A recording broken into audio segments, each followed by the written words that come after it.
Welcome back नाजरीन। बहुत अहम टॉपिक पे हम बात कर रहे हैं, गुस्सा और उसकी मैनेजमेंट। चाहे वो एक नशा करने वाले इंसान की ज़िंदगी में है या उसके साथ जितने लोग वाबस्ता हैं उनकी ज़िंदगी में है। इस वक्त हमारे साथ मौजूद हैं आस ट्रस्ट कराची में है, जहाँ पे स्ट्रीट चिल्ड्रन में जो बहुत सारे ऐसे नशे की कैफियत होती है, उन बच्चों को लाना और उनका इलाज करना। वहाँ से हमें ज्वाइन किया है वजीहा ने, जो कि वहाँ के काउंसलर हैं। आइए चल के उनसे इस सिलसिले में कुछ बातचीत करते हैं। जी, अस्सलाम वालेकुम वरहमतुल्लाह बरकातुहू। वजिया, मैं आपसे जानना चाहूँगी कि वो बच्चे जो गली मोहल्ले में नशे की हालत में पाए जाते हैं, उनकी क्या वजूहात देखी गई हैं? अस्सलाम वालेकुम, मेरा नाम वजीहा गनी है और मैं आस ट्रस्ट में एज ए क्लिनिकल साइकोलॉजिस्ट काम कर रही हूँ। जहाँ तक बात है गली मोहल्ले में जो बच्चे होते हैं जो अक्सर नशे के आदी होते हैं, वो आपको स्ट्रीट चिल्ड्रन के तौर पे बाहर पाए जाते हैं। तो उनकी वजूहात तो बहुत सारी हैं, जिनमें से अहम वजह जो मैं यहाँ बताना चाहूँगी, उनमें से एक वजह जो है वो ये है कि ब्रोकन फैमिलीज़ जो होती हैं या डिसफंक्शनल फैमिलीज़ होती हैं, जिनमें फैमिली एज जो वर्क करती है कि बच्चों की ग्रोथ में, तो वो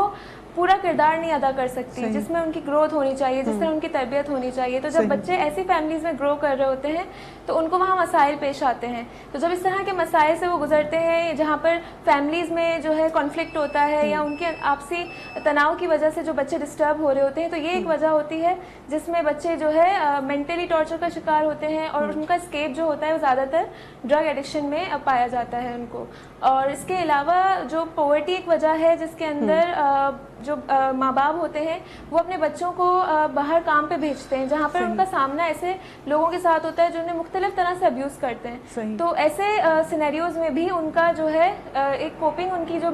कोपिंग मैकेनिज्म जो उनका होता है वो ज़्यादातर यही होता है कि वो ड्रग्स में अपना जो है आराम तलाश करते हैं या अपने आप को टेंशन से अवॉइड करने के लिए उनका ये एक मैकेनिज्म बहुत ज़्यादा एक्टिव हो जाता है। और जो बच्चे ज़्यादा इन चीज़ों में इन्वॉल्व होते हैं, उनका एक और रीज़न ये हो जाता है कि वहाँ पर पीयर प्रेशर ऐसा होता है या एनवायरनमेंट ऐसा होता है जहाँ पर उनके दोस्त यार ऐसे होते हैं जहाँ पर वो बच्चे उन लोगों में इन्वॉल्व होकर या जिनको नहीं पता कि ड्रग्स क्या होते हैं, क्या चीज़ है, तो गलत आगाही मिलती है, तो वहाँ पर वो उन चीज़ों का इनसे एक्सपोजर शुरू हो जाता है, तो वो ड्रग एडिक्शन में इन्वॉल्व होना शुरू हो जाते हैं। अच्छा, ये भी बताइएगा कि जो स्ट्रीट चिल्ड्रन की जब आपने बात की, आप उनका इलाज करते हैं, तो उसके साथ उनको कौन से स्किल्स ऐसे सिखाते हैं जिसकी वजह से वो मुआशरे में एक मुस्बत किरदार अदा कर सकें?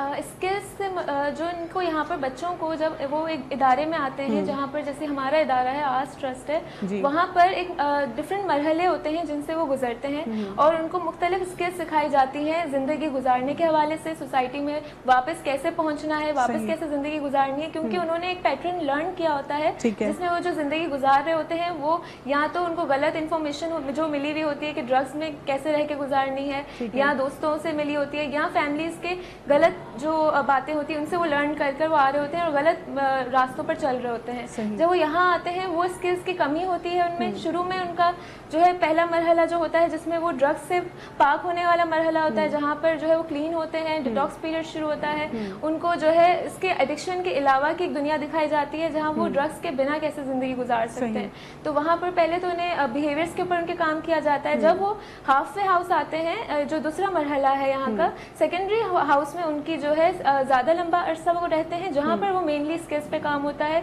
जहाँ उनको लाइफ में दूसरे लोगों के साथ कैसे बात करनी है, कैसे ज़िंदगी गुजारनी है, अपने ऊपर कैसे काम करना है, रिलैप्स से कैसे बचना है और कैसे जो है मुख्तलिफ चीज़ों को डील करना है। जब सिचुएशंस इस तरह की आए, क्रेविंग होगी, तो किस तरह से उन चीज़ों से बच सकते हैं। मुख्तलिफ यहाँ ग्रुप्स होते हैं, सेशंस होते हैं काउंसलिंग के, जिनमें वो इन चीज़ों को लर्न करते चले जाते हैं। एंगर मैनेजमेंट हो या दूसरी स्किल्स हो, स्ट्रेस मैनेजमेंट हो, वो सब उनको यहाँ पर सिखाया जाता है ताकि वो एक अच्छी लाइफ स्टाइल को आगे जो है गुजार सकें। जैसे जिनमें वो स्कूल जा सकते हैं या हॉस्टल के लिए जा सकते हैं, यहाँ पर इनको ये दोनों रास्ते मुहैया किए जाते हैं, जिनमें जो बच्चे थोड़े एज में ज़्यादा होते हैं वो हॉस्टल की तरफ जाते हैं और जो बच्चे जो हैं छोटे हैं या ऐसे बच्चे हैं जिनको पढ़ाई का शौक़ ज़्यादा है तो उनको स्कूल में जो है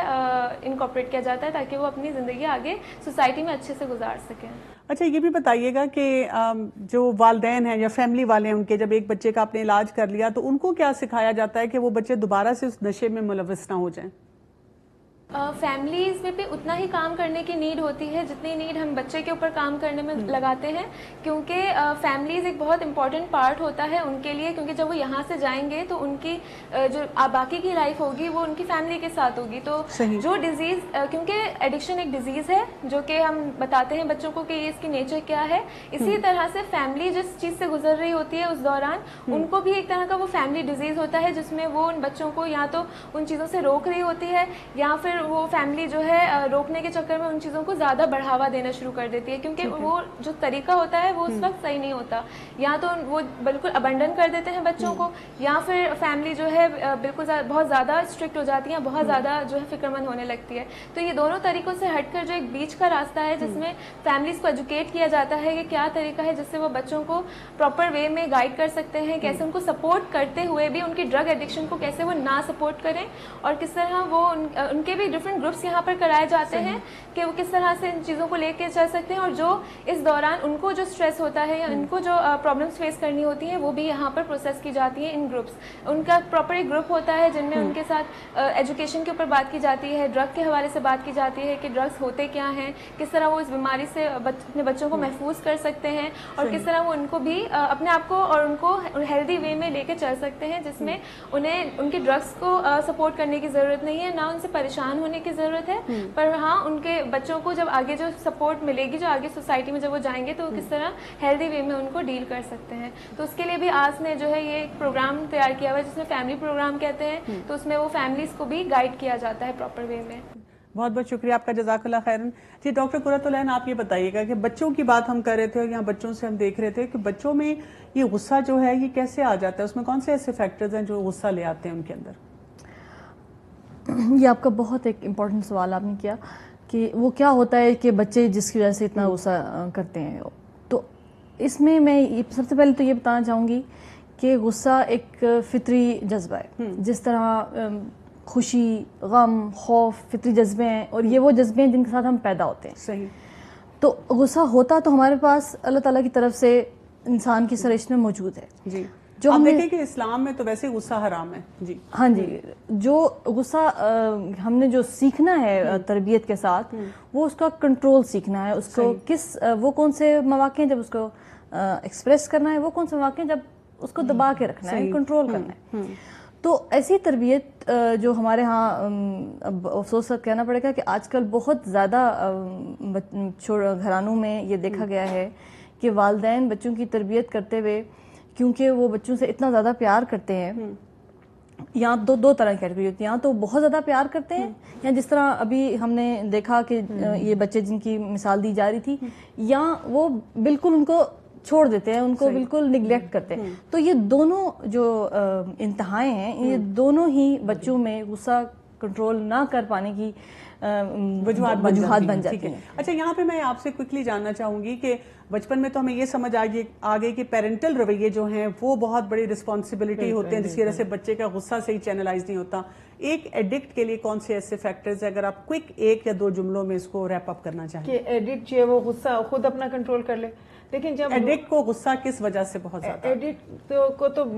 उसके अंदर तो बहुत सारे जो इमोशंस चल रहे होते हैं, जैसे उस एंग्जाइटी है, उसको फियर है, उसके सेल्फ एस्टीम लो है, तो उसको तो हार्ट है वो अंदर से, लेकिन वो गुस्से का इजहार करता है। वो अपने अंदर के हर इमोशन का इजहार गुस्से में करेगा। तो और खासतौर से जब एडिक्शन के जब तो उसके साथ आपको बहुत डोसाइल रवैया रखना पड़ेगा कि जब आप देखेंगे नशे में है, और क्योंकि उसके अंदर के जितने भी इमोशंस है ना, वो इजहार उनका सिर्फ गुस्से से हो रहा है। बहुत बहुत शुक्रिया आप दोनों का, जज़ाकल्लाह खैरन। नाज़रीन, गुस्सा जो कि हमारे दीन ने हमें उस पर बहुत सख्ती से बताया है कि इसको पीने की ज़रूरत है, इसको कंट्रोल करने की ज़रूरत है, ये शैतान की तरफ से हमें मिलता है, तो इसको हम कैसे कंट्रोल कर सकते हैं? एक हदीस के आपके साथ शेयर करूंगी। रसूलुल्लाह सल्लल्लाहु अलैहि वसल्लम ने इरशाद फरमाया, पहलवान वो नहीं जो कुश्ती लड़ने में गालिब हो जाए, बल्कि असली पहलवान तो वो है जो गुस्से की हालत में अपने आप पर काबू पा ले। तो अगर हम अपना गुस्से का ये मसल, गुस्सा कंट्रोल करने का मसल डेवलप करें, तो आप देखें कि बहुत से ऐसे मामलात जो हैं उनको हम अच्छे तरीके से हैंडल कर पाएंगे। इजाज़त चाहती हूँ। अस्सलामु अलैकुम वरहमतुल्लाहि वबरकातुहू।